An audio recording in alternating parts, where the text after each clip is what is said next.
Did you know that sharing jokes with your mates down the pub could soon become illegal under proposed new legislation that's been dubbed the Banter Bill? Let me read to you from an article by the Free Press all about this new legislation. Britain's war on speech comes for the pub, reads the headline.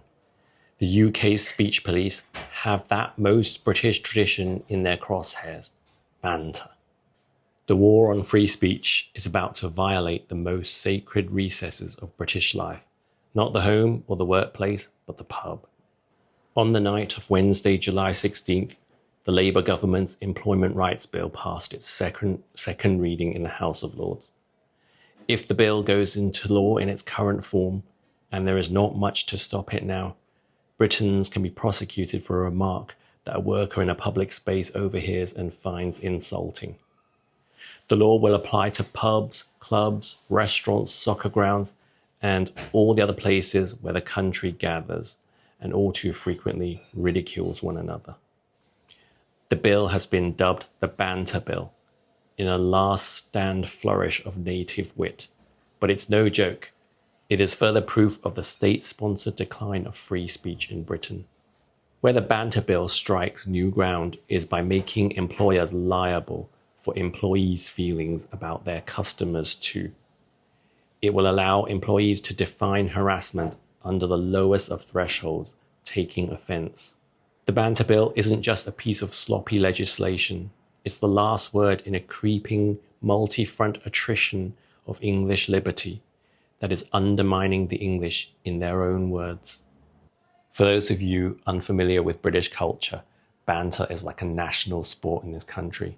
It's something that I quickly got accustomed to when I first moved here as an immigrant in my childhood. True British people roast each other on a daily basis and nobody is immune. And those who roast each other the most tend to be the strongest friends. In fact, if you don't feel that you can roast someone, it means you don't really know them very well. Perhaps this is changing now as the younger generations become more woke.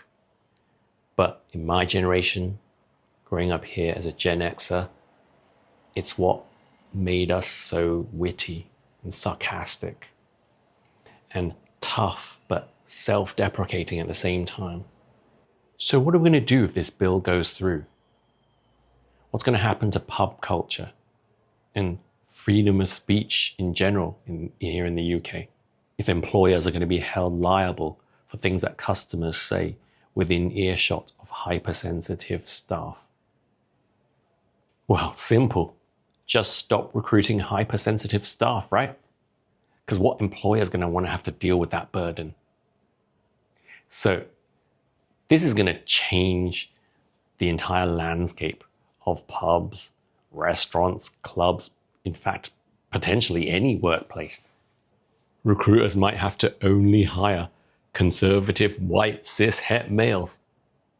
But what if a pub landlord gets desperate for staff and has to take a risk on someone who could potentially be a snowflake?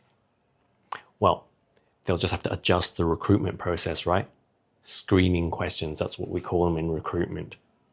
So for example, they could ask, so how many genders do you think there are? What's your opinion of biological males competing with females in sport? What are your thoughts on climate change? How many boosters have you had? After night out, do you go for a sweet potato and kale salad or a dirty Chinese? BLM or ALM? What do you think? Would that work? Can you think of any more screening questions? But seriously, can you imagine how toxic this country is going to become when we purge all our workplaces of sensitivity? Because that's what's going to happen, isn't it? It almost makes me shudder.